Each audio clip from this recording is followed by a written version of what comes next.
Welcome again guys to the second video on our prep for your university test, and today we will continue with the review of the fundamental concepts of algebra. Remember, if you have any doubts, please write them down in the comment section. We will start with the real number line, but for that, first we may know what is a number line and the different ones that exist. A number line is a horizontal line which describes a set by containing its ordered members, and this set must be a number set. At the left, we usually find the negative members and the line extends up to negative infinity. At the right, we find the positive members and it extends up to infinity. At the middle is the zero, or also called the origin. For example, let us build a natural number line. First, we must know which are the members that conform this set. If we remember the natural sets notation, we see that only the whole positive numbers conform this set, along with the zero most of the cases. For now, let's just assume the zero is always part of the natural numbers. Its number line will just have the members implied in the notation, and to identify this, we put a circle on them, as if we were filling the line. For the integer number line, we revisit its notation, and we see that it is conformed by the positive and negative whole numbers, along with the zero. We continue with the same process we did with the naturals, and as you can see, there are more members in the integer numbers than in the natural number set, and we didn't need to write a lot of numbers. Later in this video, you will see that there is no need to write all the numbers, but you must always take into account the order, because it is a fundamental part for you to understand the inequalities. For the rational number line, we see that it gets denser due to the fact that all the available quotients of two integers other than 0 are filling the line even more. Though little holes are found along this number line, and these holes are, yes, the rational numbers. But before we move to the rational numbers line though, you must notice that with the rational number line we have somehow proven that there are more rational numbers than integer numbers, because between two consecutive integers there are an infinite numbers of rational numbers. Why? Well, if we imagine the space between these two integers as a cake, we can cut it into very thin pieces, as thin as 1 millionth wide, and even less. As a note, remember that the bigger the denominator of a quotient is, the smaller the number it represents. And it takes some time for people to wrap their heads around all of this, but stay with me. For the irrational number line, things are kind of different. We know that the irrational numbers will fill the holes that we mentioned in the rational number line. The trick is knowing where are those holes. Now, you should know that between any two rational numbers, there are also infinite number of irrational numbers. And to prove this, you will need more advanced knowledge about maths. The latter proves that there are more irrational than rational numbers. This means that the holes we are looking for are so tiny and dense that it would be kind of difficult to graph the rational numbers. And at first glance, you will think it's the whole line itself. So let's just graph the most prominent irrational numbers. From 0 to 4, we could say that the most prominent irrationals are the square root of 2, this constant pi, the square root of 3, 5, 6, 7, all as constant, the square root of 8, the constant pi, the square root of 10, 11, 12, 13, 14, 15, and so on, and their respective negatives as well.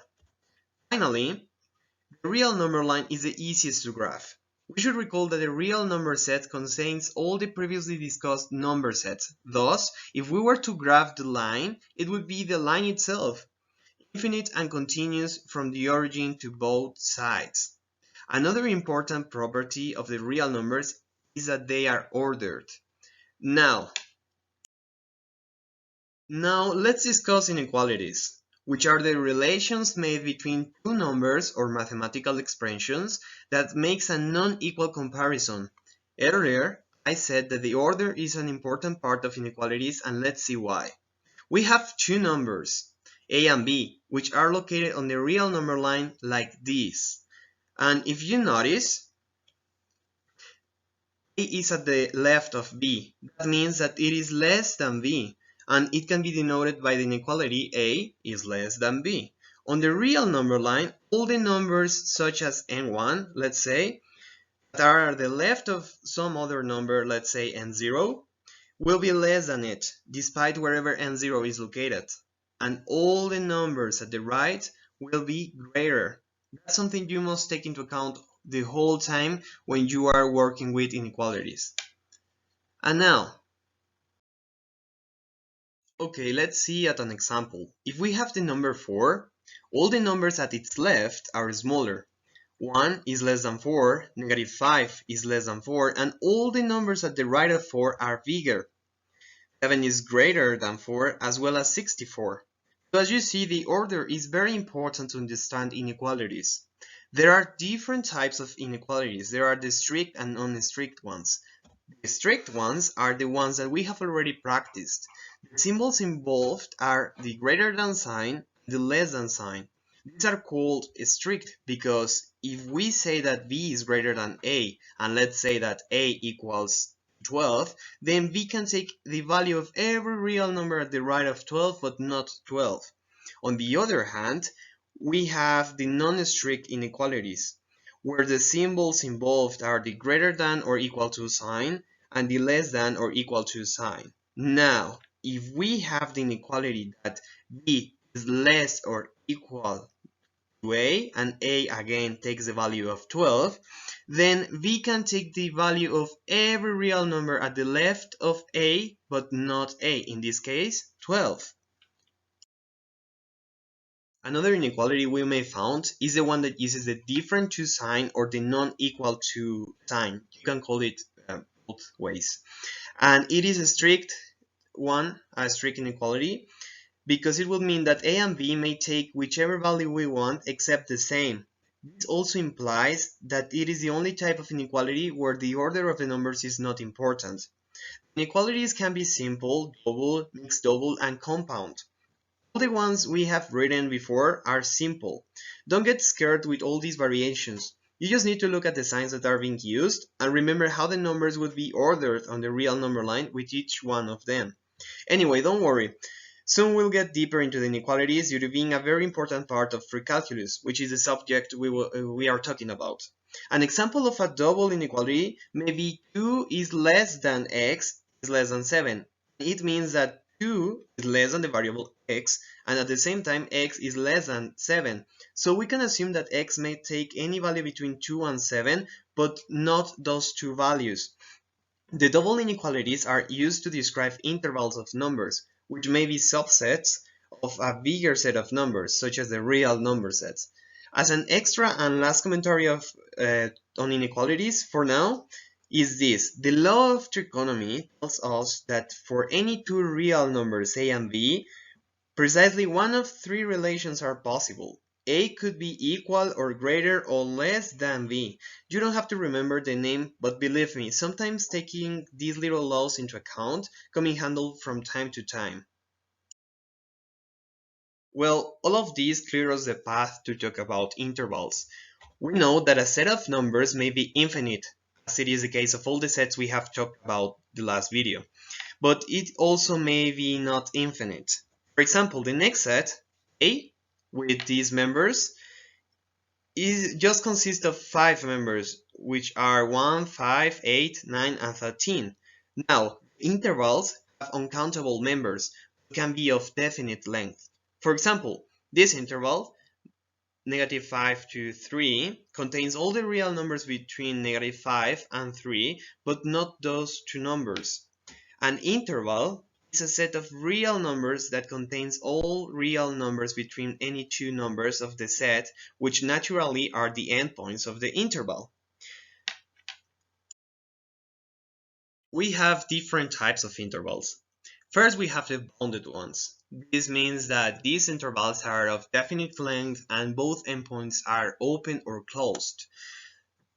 The closed ones are denoted with brackets, and this means that x can take the value of a and b and every real number between those two values. The double inequality to describe this type of interval is written as this, with the strict inequalities type. And finally, well, and we have the open ones that are denoted with parentheses or with inverted brackets, which is a French notation. And this type of interval means that x can take the value of every real number between a and b, but not those two values. Then we have a special type of intervals called the mixed ones, which can be right closed or left closed. First we have the right closed, which means that the right endpoint is denoted with brackets and the left endpoint with parentheses. This means that x can take the value of b but not of a, and every value between a and b, every real number. We must say that the mixed bounded intervals are of definite length, but one endpoint is closed and the other open, or vice versa.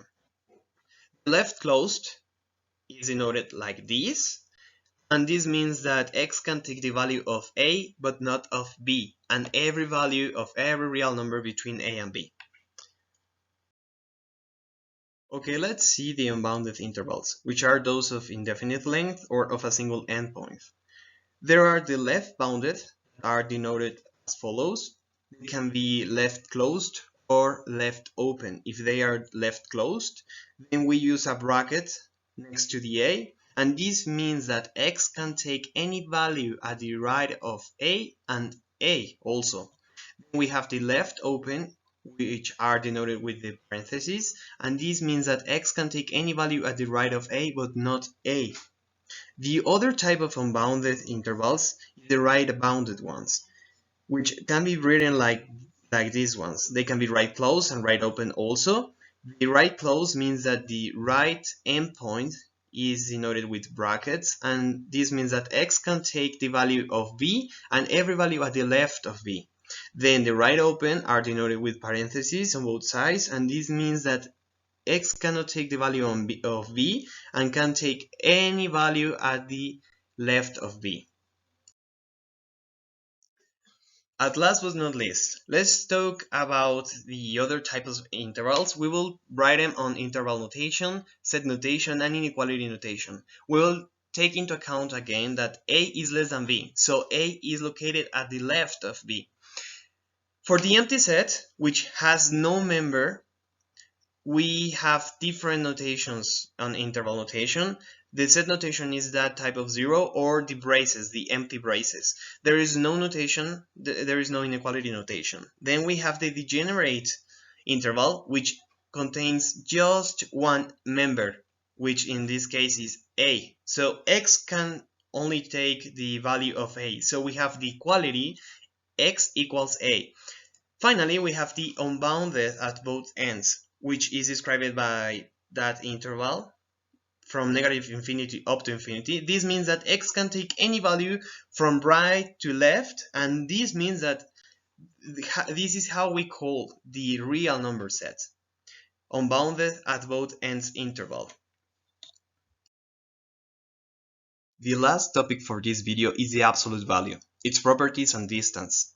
First, you should know that the absolute value of a real number is its magnitude or distance between the origin and the point representing said real number on the real number line. To understand this better, let's draw the real number line and choose 5 as our desired real number, which is located right here. So this is the point representing the number on the line. Now, what is the distance between the origin and it? Well, it is 5. And if we chose -5, then the distance from the origin would still be 5. So for any positive number a, its absolute value would be a. And if a were negative, its absolute value would be -a. So when we substitute the value of a, it turns out to be positive. Let's explain this with an example. Using the example of -5, we take its absolute value due to -5 is less than 0. Then we apply the absolute value definition being negative of -5, and finally we get 5. So now we know that for every number a that belongs to the real numbers, the absolute value of said number is real positive, but never 0, unless it is 0, which is the only real number that its absolute value is 0. Some properties of the absolute value are the following. We have that the absolute value of a is greater or equal to 0, always. So the absolute value of negative a is equivalent to a. This second property is called evenness. The third property is that the absolute value of a multiplication or a product is as if we took the absolute value of both numbers and individually and then multiply them. It happens the same with the absolute value of a division, which is our fourth and last property. Okay, let's end this video with a method to get the distance between 2 points on the real number line, which is denoted by the next equation. And it reads as the distance between a and b is given by the absolute value of b minus a, or a minus b. At the end, it doesn't matter if b is greater or less than a, because the absolute value will always be positive as it is the distance. Then something you must take into account is that the notation v parentheses a comma v parentheses is specifically referring to a distance between a pair of ordered points a and b. Don't confuse with the notation for a bounded open interval. Okay guys, that was everything for this video. Yes, I know I said we will talk about the algebraic expressions, though these topics extended more than I intended to, and it would get very tedious for you. On the next video, we will talk about them and the basic rules of algebra, then we will talk about exponent and radicals before entering into polynomials and factoring on the fourth video. I should remind you that this series of videos won't only consist of theory, but of practice and exercises as well. I will be telling you the order you should watch both of them, so you have the basis to understand and correctly answer the exercises, even though I will be explaining them. Don't forget to like the video, subscribe, leave your doubts and suggestions on the comment section, and turn on your notifications so you don't miss any video. Never forget that even in the most unexpected of times, doubts we will clear and knowledge that may now seem complex will be easily acquired. Until the next time!